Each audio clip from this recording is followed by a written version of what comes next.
début. Et évidemment, à force de frapper au corps, eh bien, c'est la garde qui descend. Et c'est ça le but. Deux athlètes qui montrent une forme physique impeccable. Vous regardez tout le développement musculaire sur lequel ont travaillé ces deux athlètes-là. On a droit à un combat très compétitif et c'est intéressant. On se dispute le centre du ring. Hein? On veut pas, on se tient loin des câbles. Effectivement, il n'y a pas eu de séquence pour dire au gars, c'est la première fois que Jean-Pascal, plus que t'en parlais, Bernard, qui avec dos câble, ça n'a pas duré très longtemps. Attaque de Norman, et là, Jean préparait une solide réplique de la gauche. Il va se faire avec deux gauches consécutives plutôt que en combinaison gauche-droite. Quelle série, un gars de cloche à les combinaisons fortes. Et là, Jean-Pascal ouvre la machine. Est-ce que Norman sera capable de se tenir debout très longtemps devant une telle puissance? Et le public apprécie Jean-Pascal qui va se défonce. Et Norman qui commence à en avoir plein les bras. Attention! Et là, le public réagit Pascal. Et là, Norman n'est déjà plus loin. Le jab à la figure. Et ça, c'est bon. Même s'il réussit de bonnes attaques au corps, il revient avec son jab. C'est incroyable. Il garde la distance. Il a soulevé la foule là, pendant une minute. Et encore ces coups au corps puissants des...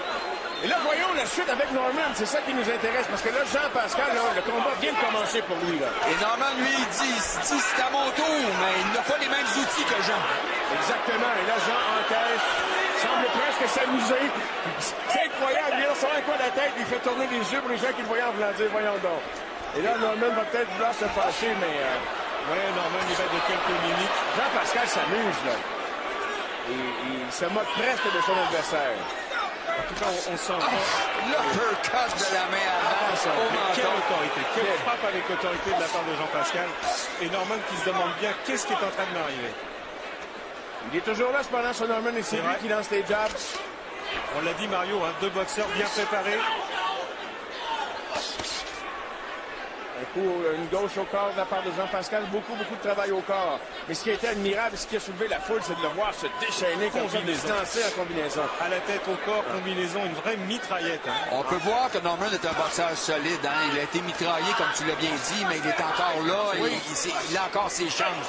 Lui, sur ses 5 défaites, il y a seulement 2 défaites par KO. C'est en début de carrière. Et ce que j'aime, ce que j'adore de Jean-Pascal, c'est que peu importe l'adversaire qu'il aura devant lui, la cadence qu'il impose, quand il choisit de l'imposer, nous assure d'un spectacle. Contrairement à un combat comme De La Hoya, par exemple, comme Mayweather, là, où on n'a pas eu le combat qu'on attendait. Et il vient de passer encore 2 secondes. Alors, la place, messieurs, alors ça s'anime, le spectacle s'anime.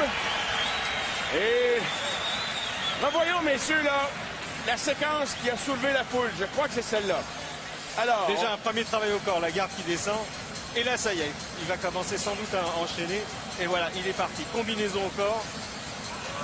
Oh, et oui. Et les droites. Ce que j'ai bien aimé de Jean dans ce round, c'est sa combinaison avec la main avant. Il place son jab et revient avec son crochet de la main avant. Donc, il déplace la garde de l'adversaire et il trouve la cible. Et on a vu que c'était solide encore, là. Et crochet au corps pour terminer sur le coude. Ouf! Mais il y a eu quelques coups qui ont porté sévèrement, mais à la reprise, je ne sais pas si vous serez d'accord, messieurs, qu'il y a plusieurs coups qui ont été quand même bien bloqués par Norman. Oui, Norman s'est bien servi de ses coudes pour en bloquer quelques-uns. Heureusement pour lui, d'ailleurs. Oui. Tu parlais de l'entourage de Jean-Pascal dans son coin. C'est vrai qu'il y a des années d'expérience dans le coin de Jean-Pascal, là, Bernard? Absolument. Écoute, une chose est sûre, Mario, si la boxe va si bien au Québec, si les boxeurs sont aussi bons, il y a une raison à ça, c'est la qualité des entraîneurs. Et ça a été bâti depuis longtemps et on le voit, sont vraiment l'esprit ouvert à ce niveau-là et ça nous aide énormément. D'ailleurs, tu parlais de l'ensemble, Mario, avec... Attention, alors, Norman, oui, vas-y. Norman, parce que là, on se défie, là, oui, il faut surveiller effectivement, parce que ça va très vite dans les... Alors, là, quelques échanges, c'est parfois échevelé, mais Norman a voulu montrer à Pascal, il ne fera pas fait mal, c'est mon gars en question. Une gauche en réplique de Jean-Pascal à l'endroit de Norman. Encore une gauche au niveau. Norman ne semble pas ébranler plus qu'il ne le faut. Et ce qui est difficile pour Norman, c'est que Jean est beaucoup plus rapide que lui. C'est difficile pour un boxeur d'être capable. Tu as hâte que ça se termine en face de toi, là, ces séries-là, et tu n'es pas capable de contrôler cette vitesse-là. Donc, pour lui, là, c'est certain qu'au niveau de la confiance, c'est très difficile. Le travail au corps qui est en train d'opérer depuis 2 reprises, au moins Jean Pascal va être payant à un moment donné. Ce qu'il faut observer aussi, c'est la variété des coups de Jean. Il va de tous les angles. Il n'est pas prévisible. Et il est parfois de longs moments sans lancer le coup, attend que Norman tombe dans le piège, et là, ça veut dire qu'il prépare la contre-attaque. Et là, il n'est pas encore venu. Mais là, voilà, tente une combinaison gauche-droite, sans trop de dommages pour Norman. On est à mi-chemin dans le 5e. Il est patient, Jean. Il économise, et ensuite, tout d'un coup, sort une réplique. C'est ça, et ses combinaisons sont courtes. Ça, c'est bien. Quand il va en combinaison, en attaque, termine avec son coup le plus puissant, le dernier. Oh, Pascal accepte de payer le prix pour encaisser un coup pour en donner un autre. Au change, j'estime qu'il calcule qu'il est gagnant sûrement, sinon il ne se livrerait pas à pareille stratégie. Une chose est certaine, c'est que Norman est beaucoup plus hésitant à se porter à l'offensive qu'en début de combat. Là. Maintenant, il est entré dans les coups de Pascal, c'est un peu décourageant. Il a senti la puissance des coups, il s'est dit, oh! Ah, là encore, aïe, aïe, aïe. Oh, combinaison. Ça s'anime, Pascal qui tranquillement là, reprend direct une droite qui a poussé la tête de Norman. Et qui frappe avec puissance. On sent dans chacun de ses coups, effectivement, une puissance incroyable. Il aime ça être très sournois, Jean. Et lui, là, il faut être certain, il est conscient que Edson Miranda, le Colombien, est en bas du ring et qu'il le regarde, il l'observe. Et ces deux-là se sont nargués à la convention de boxe professionnelle WBO à Porto Rico. Et on parle d'un combat possible pour eux. Les deux vont être sur la même carte. Miranda va faire la finale le 11 janvier.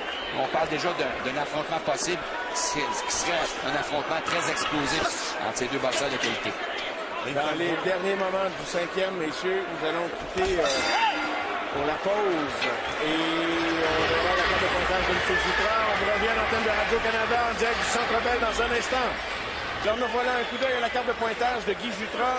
Autre round à Jean Pascal, 49-46 au total. Dans le coin, on disait, messieurs, à Jean Pascal, il faudra prendre des droites. La droite, parce qu'il travaille beaucoup avec la gauche. Oui, il va falloir effectivement qu'il ouvre beaucoup plus la droite, parce qu'il a travaillé beaucoup en gauche. On lui a demandé de passer sa main droite par-dessus le jab. On est conscient que le jab de Norman est beaucoup moins bon, beaucoup plus lent. Maintenant, c'est à l'issue du combat. Et on voudrait bien qu'il passe une main droite par-dessus pour lui fermer les lumières. Oui, Marc, ça dit, c'est là qu'on va Là, c'est Norman qui fait l'attaque et Jean est tente d'aller le uppercut. Il est acculé dans les câbles cependant. Norman le repousse là. Jean revient avec le jab. Ne semblait pas à nouveau tente. Ça fait 3-4 uppercuts qu'il tente depuis le début du round. Il n'a pas touché de la cible vraiment cependant. Le retour au centre. Norman a commencé avec beaucoup d'armes et d'intensité ce 6e round. On l'a vu, la main droite là, sur la mâchoire. Elle était très solide. Oh, là, c'est le jab qui marque. À nouveau, beaucoup de gauche, effectivement. Et là, je pense qu'effectivement, Jean Pascal a commencé à écouter les conseils de Marc Ramsey. Et là, une droite qui a touché la sienne. Norman, en contre-attaque, a atteint Jean, mais pas sérieusement. Jean qui était dans une position où il était retourné. Combinaison encore. Mais quel coup de puissance de Pascal Jordan. Une droite de Norman partiellement esquivée par Jean Pascal. Jean la garde bien haute, laisse Norman venir à lui. Oui, protège bien ses côtes. Accroche. C'est lui qui accroche cependant à ce moment-ci. C'est ce que lui a dit Marc Ramsey. Hein. Si jamais ça passe pas, accroche. Oh, puis ici, on perd son protège-dents. Norman, la fatigue commence à se faire sentir là, chez lui. Il a été tellement frappé au corps. Donc, ça lui fait un petit répit. Il se permet même de tirer la langue au public qui le hait, oui. C'est reparti. Une tranche. Encore une bonne gauche. On entend l'impact des coups. C'est incroyable. On est très du ring. C'est un boxeur solide, ce Norman. À date, cependant, il n'a pas fallu ébranler vraiment solidement lors même malgré les belles combinaisons de gens. Et là, le public qui se met à